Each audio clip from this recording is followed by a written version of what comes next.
¿Qué tal, amigos? Soy Martín Ruiz, director de Consulta. Estamos retomando las entrevistas. Hoy nos visita a una invitación que le hicimos a nuestro amigo, a un exdiputado, un exfuncionario de la administración pasada, exdirigente del PRI, exdiputado local, porque creemos que es muy necesario y sobre todo poner sobre la mesa, José Luis, qué bueno que estás con nosotros. Sí, gracias. El tema del PRI. Sí. ¿Hacia dónde va el PRI? ¿Qué esperamos del PRI? ¿Sigue siendo un partido fuerte? ¿Es realmente oposición? ¿El expartidazo está viviendo sus últimos días?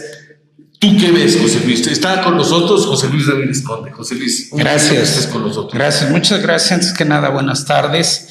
Agradecerte la invitación y desde luego a todos tus seguidores esta oportunidad de poder platicar con ellos y aclarar algunos comentarios y lo que sea tal vez de importancia para la militancia también del partido y yo creo que desde luego también en general para la ciudadanía.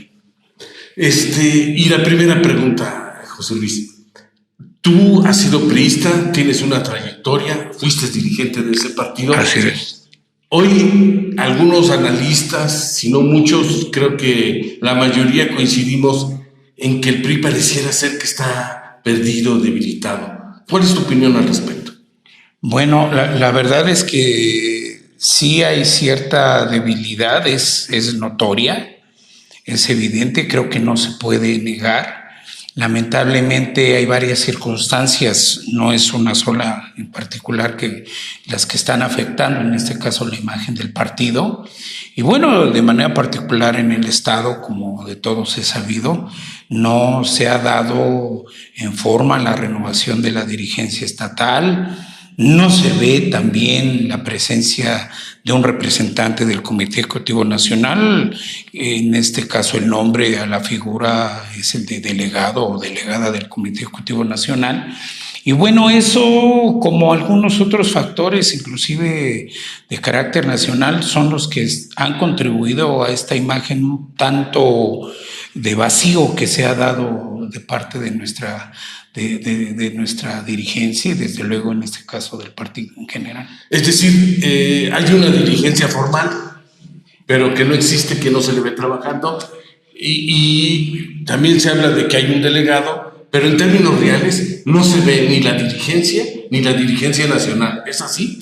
Pues mira, es efectivamente como tú lo estás diciendo, aunque lo hubiera de características legales, porque efectivamente pudiera haber alguien encargado. Lo cierto es que no se ve ni mediáticamente ni en un gran trabajo que se debiera estar haciendo. Inclusive vemos que algunas otras fuerzas políticas pudieran estarse viendo un poco más que la dirigencia del partido, ¿no? Sí, y sobre todo porque nunca antes se había visto un vacío, una ausencia del PRI, sobre todo a un año de haber perdido el poder o de haber entregado el poder a Morena, cuando sí, en el 2021 pierden las elecciones por X o Y factores. Pero un poco volviendo hace ratito, tú mencionabas la imagen del partido. José Luis, últimamente su líder nacional, Alejandro Moreno, ha sido muy cuestionado, se ha visto involucrado en escándalos, en asuntos de llamadas que le fueron grabadas ilícitamente, pero al fin y al cabo esas llamadas que son ilegales, pero han revelado actitudes, comportamientos que la gente no aprueba. Y pareciera ser que Alejandro Moreno poco le está dando importancia a ese hecho y insiste en permanecer en el partido. ¿Qué pasa ahí? ¿Cuál es tu opinión al respecto? Bueno, mira, en ese caso, un servidor, por cierto, ya desde hace algunas semanas, precisamente cuando empezaban ese tipo de señalamientos derivados de esos famosos audios, dirigimos un documento respetuoso al Comité Ejecutivo Nacional en donde planteábamos la necesidad de que se analizara por parte de las instancias indicadas a nivel nacional la permanencia de nuestro dirigente, inclusive, y remarco, en un ámbito respetuoso.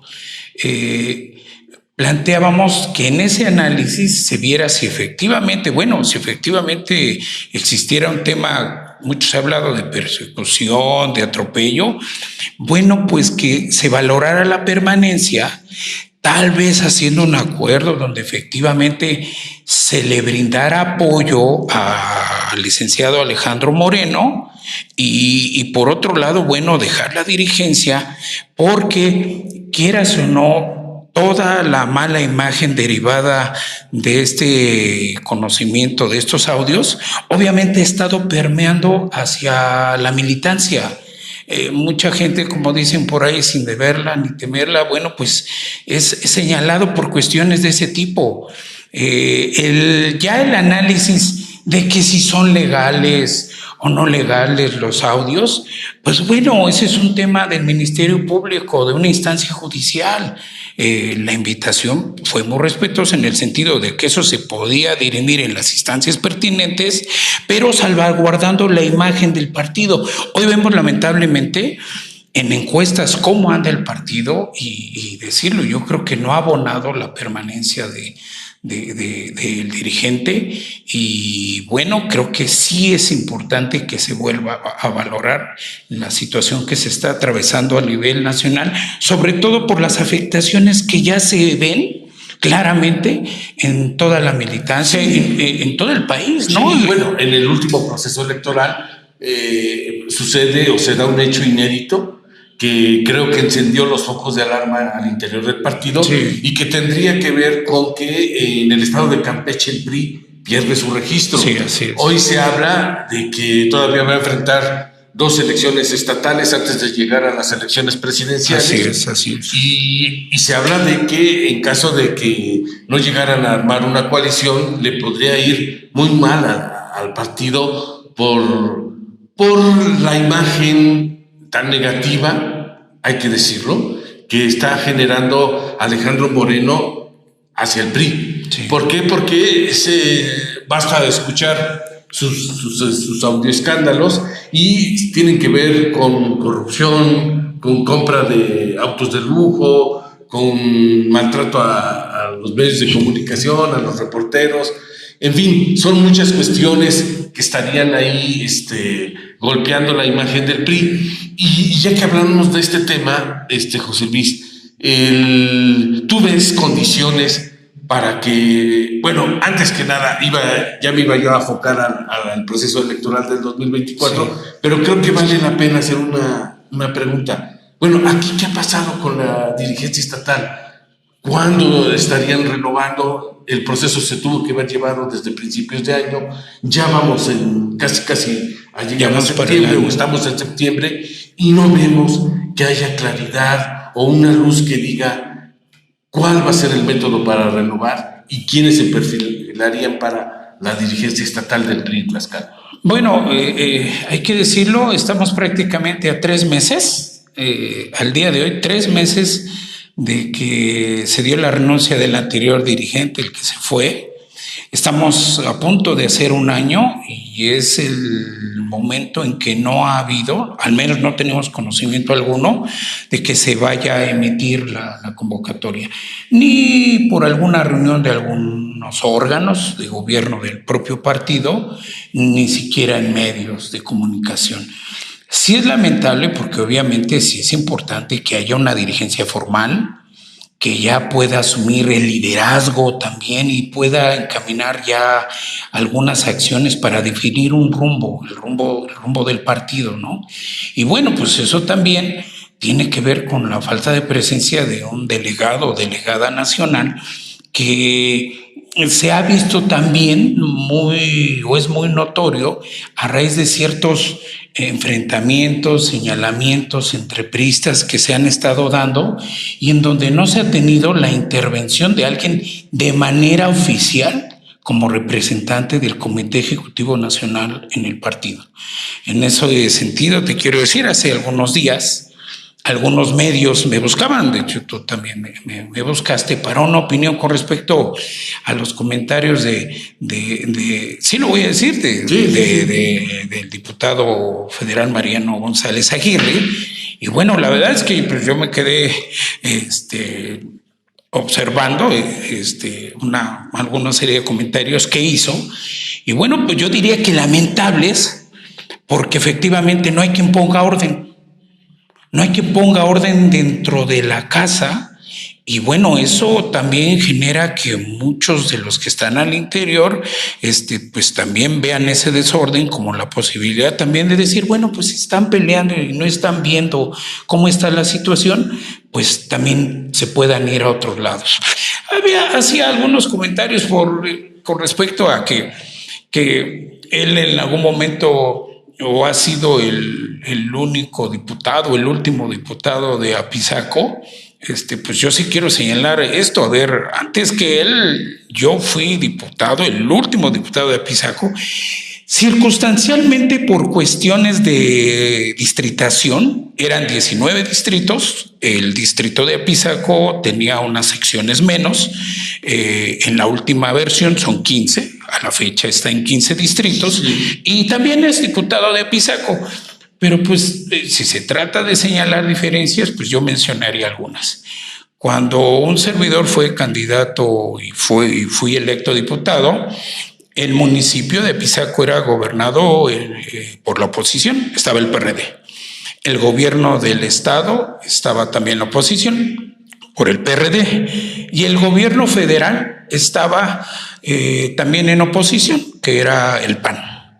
Y puedo compararlo con esta persona. Bueno, él fue diputado en un escenario en donde a nivel federal el presidente de la República era PRI, a nivel estatal el gobernador era PRI y por cierto su papá, a ver, por favor, con el debido respeto, es innegable, es inevitable decir que las condiciones, teniendo tú a un familiar de esa naturaleza, no son más cómodas. Claro. ¿Sí? Y yo podría abundar más de ese tema, hay que decirlo así, hay que decir las cosas claras, son muy diferentes. ¿Cuántas y cuántos compañeros que en su momento han sido candidatas o candidatos hubieran deseado, querido, condiciones tan acorde, tan cómodas para poder transitar en una elección? Por cierto, en esa elección todavía yo puedo señalar, yo era dirigente del partido, por cierto, y a mí se me acercó en esa elección un candidato, en ese momento lo voy a mencionar, era el señor Javier Rivera. Se me acercó para denunciar que estaba siendo traicionado por el candidato a diputado local, que en este caso era este señor Mariano, y bueno, pues en el sentido de que le impedían acercarse a determinadas reuniones y algunas otras tipos de situaciones que se estaban dando. Y bueno, a ver, yo no estoy inventando. Por ahí anda Javier Rivera, tal vez se le pueda preguntar a él si es cierto o no, porque además eso lo volvimos a comentar a la pos, no nada más en ese momento quedó, ¿no? Y bueno, finalmente creo que sí hay diferencias de cómo llega a ser uno. Cuando yo fui dirigente, por cierto, quiero señalar que efectivamente se hace alusión de que si hay quien ya fue dirigente nada más por interinato o como haya sido. A ver, la gran mayoría de los que han sido dirigentes son en calidad de interinos, por una simple y sencilla razón. Las elecciones para hacer formal a un dirigente solo se dan cuando ya se han vencido los tiempos. Sí. En este caso, antes quiero decirte que eran 3 años. En la actualidad, después de unas reformas, se habla de 4 años, pero es cuando ya se han vencido los tiempos. Por cierto, ahí quiero comentar precisamente la ironía. Los estatutos del partido impiden a que en medio de un proceso electoral se hagan renovaciones de determinadas estructuras y desde luego de una dirigencia estatal, por todo lo que conllevaría y situaciones que se podían prestar en ese sentido. Por eso es que no hay mucho, por decirlo así, muchos dirigentes que hayan sido electos en su momento y tiempo y forma. A la pos pueden buscar una elección y eso se llega a dar y se ha dado. Pero lo podríamos decir ahorita, la gran mayoría de los que están en su momento electos de esa manera ni siquiera concluyen. Y los que no, pues obviamente van llegando por una cuestión de esa naturaleza. Y yo hablaba de la ironía porque digo, bueno, ahorita no ha habido ningún proceso electoral de por medio desde el año pasado y no se ha llevado a cabo la renovación. Sí, es una ironía. Y yo lo quiero decir, en esa época, yo quiero aclarar, yo nunca he sido buscachambas y a mí cuando me invitaron a esa situación, porque lo debo de decir, por cierto, él mismo me había dicho, le dije que no. A él lo puedo decir claramente, le dije que no. Él sabe quién me lo pidió y cómo me lo pidieron y acepté. Yo llegué como secretario de organización al partido a coordinar el tema de las elecciones que se venían, de las candidaturas a diputados federales, que por cierto se ganaron las 3. Sí, se recuperaron después de algún tiempo, se recuperaron con el esfuerzo de todos. De muchos, tampoco voy a decir que el partido nada más nosotros, no, es un esfuerzo, es un conjunto, ¿sí? Tampoco sería válido decir alguna situación de otro tipo, pero sin embargo llegué a invitación de quienes en su momento estaban al frente con responsabilidad del partido y llegué. Posteriormente fui secretario general por prelación y posteriormente presidente, porque en ese lapso prácticamente no tuvimos descanso. Todo fue elecciones hasta concluir, en este caso con elección de gobernador en 2016, donde por cierto ganamos la gobernatura, ganamos la mayoría del Congreso, 8 de 15, y ganamos también 1/3 de las presidencias municipales del estado, incluidas las más importantes, sí, los municipios más importantes, ¿no? Entonces, ha sido un trabajo de tiempo. Veo lamentable que se quiera señalar, que se quiera descalificar. Dijeron por ahí, el horno no está para bollos. Menos veo viable que alguien que está en el Comité Ejecutivo Nacional quiera hacer valer esa circunstancia para convertirse como en vocero, en una especie de vocero de lo que piensa el Comité Ejecutivo Nacional. A ver, yo quiero hacer una invitación muy respetuosa a toda la militancia. Son tiempos de unidad, pero también hay que evitar dejarnos sorprender.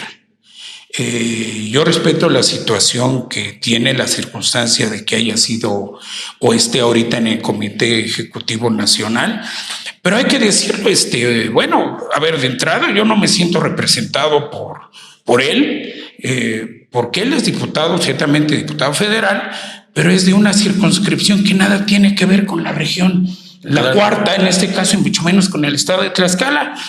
Pudiera ser o tener alguna representación de Baja California Norte, Baja California Sur, Sonora, Durango, Chihuahua, Sinaloa, Nayarit y Jalisco, que son los que integran esa primera circunscripción, pero no en este lado.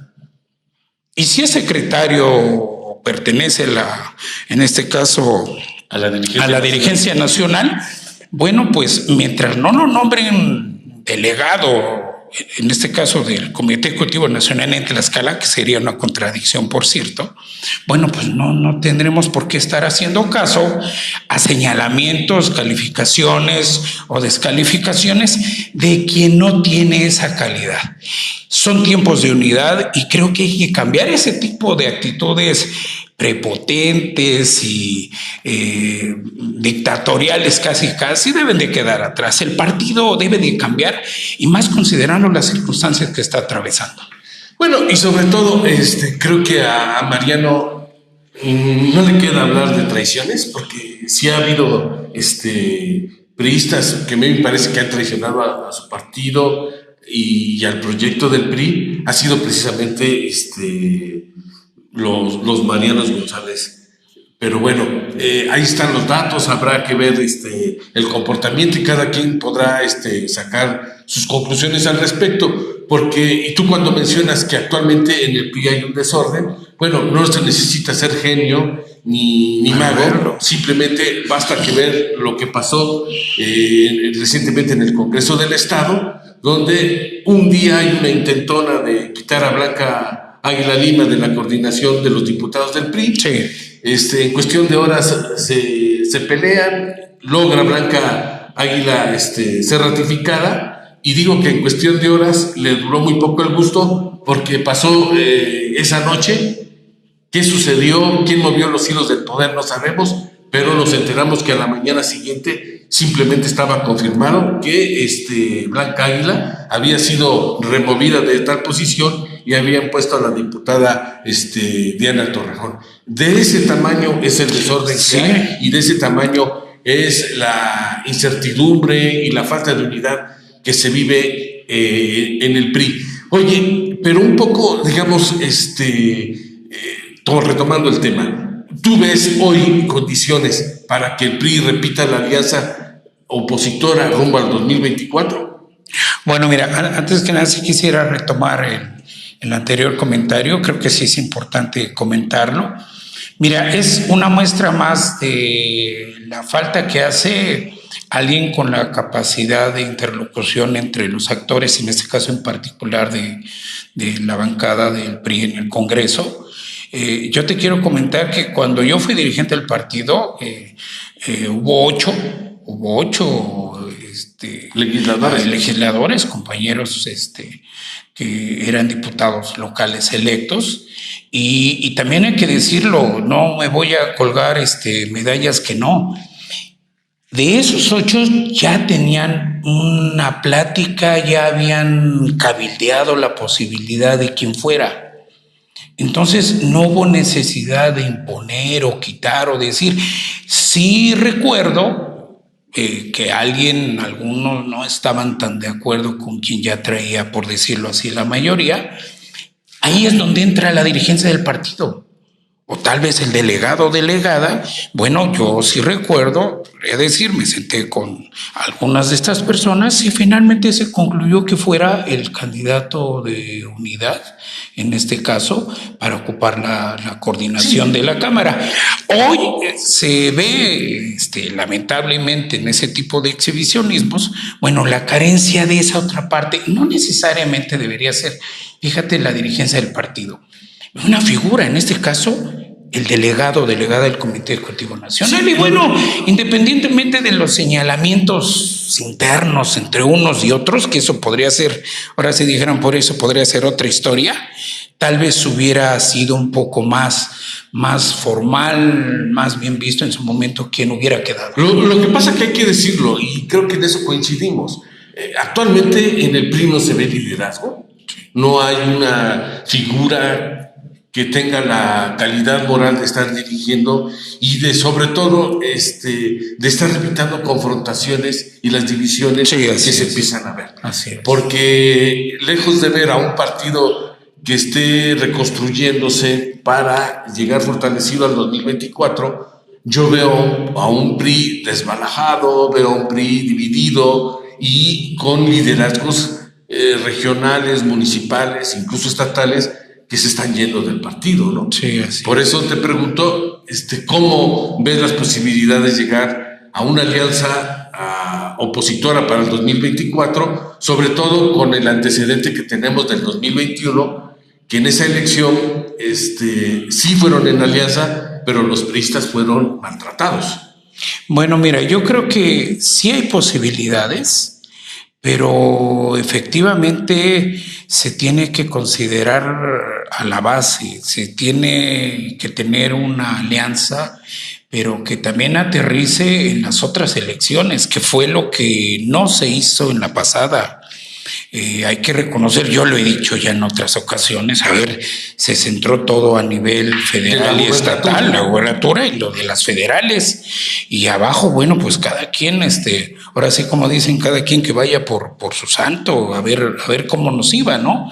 Yo ahí te quiero decir es que Yo creo que hay que reconocer, no se ha hecho un reconocimiento a todas esas compañeras y compañeros que a sabiendas de cómo estaba la situación decidieron entrarle. Yo te quiero decir que yo tengo a una testiga de calidad, insisto, desconozco si siga o no siendo ahorita la delegada, a la licenciada Yolanda Eugenia González. Ella es testiga de que yo no aceptaba ser candidato a presidente municipal de Apizaco. Yo no aceptaba, y lo voy a decir con el que era en su momento el priista número 1, dijeran. Sí, Marco. Y ella fue testigo de lo que dije, de que a pesar que sabía yo de las condiciones tan adversas, aceptaba yo por algo que se llama institucionalidad. Yo sabía que era complicada la situación, que estaba de perder y acepté. Ella puede desdecirme o no que ese fue mi comentario de institucionalidad, tanto para quien ya mencionamos, como también para la candidata a gobernadora, la licenciada Anabel, con quien tuve también la oportunidad de platicar, y se los dije, acepto por institucionalidad.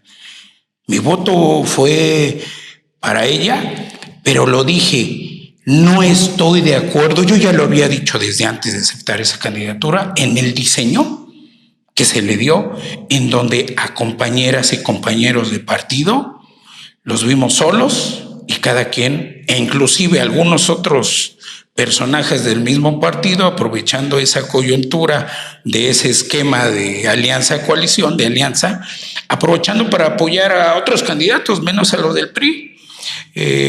Yo soy responsable en su momento de la decisión que tomé, inclusive yo lo hice en su momento. Nuevamente, yo les dije, a ver, a mucha gente que me recibió, sobre todo a la estructura del partido, les ofrecí disculpas de algo que yo sabía que no estaba bien, sobre todo cómo se estaba dando, y voy a hacer memoria en ese sentido, particularmente de esos 5 municipios que se decidieron al final, de última hora propiamente, y que bueno, en donde puedo mencionar algunos de los compañeros, aceptaron realmente por amor a la camiseta, ¿sí? Y yo es la hora que siento que no se les ha hecho un reconocimiento de decir, a ver, estos compañeros, estas compañeras, pese a las condiciones adversas, le entraron, ¿sí? Y se la jugaron. Bueno, entonces yo sí veo factible la posibilidad de esa alianza, pero que aterricen las demás candidaturas. Y que se repase el tema del funcionamiento, y yo quisiera ir a otro término ahí, el tema de la institucionalidad. O sea, a ver, si se va a hacer así, todos ahí, y bueno, pues apoyar de todo lo que dé, en este caso, el cuadro de la alianza. Al final, creo, José Luis,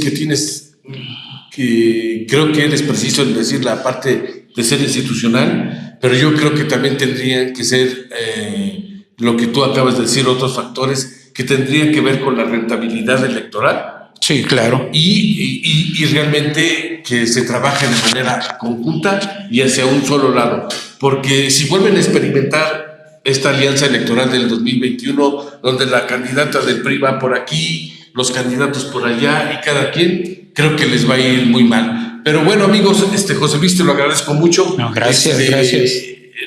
No, ojalá no sea la primera ni la última vez que tengamos esta entrevista. Creo que valdrá la pena seguir analizando. Sí, así es. ¿Qué va a pasar con el PRI? ¿Hacia dónde se va? ¿Sobre qué eje se va a mover? Sobre todo, José Luis, porque hoy estamos viendo que poco a poco la oposición está desapareciendo en Tlaxcala. Vemos a un partido Morena fortalecido en el gobierno, fortalecido en el Congreso del Estado, y a veces no es que eso sea malo, pero yo siempre he creído que en una sociedad y sobre todo que se jacte de ser democrática, los pesos y contrapesos ayudan y son garantía de que se tenga una gobernabilidad que todos aspiramos, y sobre todo que tengamos el desarrollo de un estado como Tlaxcala. Sí, ¿Algo claro, más? claro, mira, la pluralidad finalmente beneficia a la ciudadanía, ¿no? Mira, yo quisiera finalizar diciendo que el partido debe abrirse a la crítica, y no lo digo como el partido algo abstracto, no, hay responsabilidades. Quienes de una u otra manera tengan un cargo, una encomienda dentro del partido, en cualquiera de los niveles, deben estar abiertos a la crítica. Debe haber autocrítica. Los tiempos de una sola opinión o de mandar o de ordenar, esos ya cambiaron. Debe haber conciliación, debe haber humildad, porque está faltando humildad, sobre todo al llamar a la unidad. No se puede dar un doble lenguaje, no por un lado decir que queremos unidad y por otro lado a tal persona porque no me cae bien o porque me está diciendo a lo mejor mis verdades, entonces ya me enojé. No, yo quisiera rematar diciendo algo. A ver, no hay ninguna obsesión por estar en un partido. Yo te quiero decir, he platicado con varios priistas y el otro día algo que me llamó la atención, me decían, bueno, te voy a decir, algún presidente municipal me decía, es que es una ironía que ahora nos sientamos mal hasta en nuestra propia casa. Sí, claro. Vamos a defender nuestra casa mientras estemos en la casa, pero si también el que tiene las llaves o que tiene que ver con la legalidad de cómo debe de estar el orden en la casa, se presta o actúa complaciente a algunas situaciones anómalos, pues bueno, nada nos va a impedir hacer política en otro lado. Sería muy lamentable que se den decisiones de más compañeros, amigos, por desatención, por descuido. No hay obsesiones, no vamos a estar peleando por algo que pareciera, hay por ahí un refrán que dice que están sintiendo el temblor y no se hincan. Parece que no nos estamos dando cuenta cómo está y todavía estar enfrentándonos, creo que es algo que se debe de componer. Pues José Luis, muchas gracias, amigos de Consulta. Nos despedimos y nos vemos en su próxima entrevista. Gracias. Muchas gracias.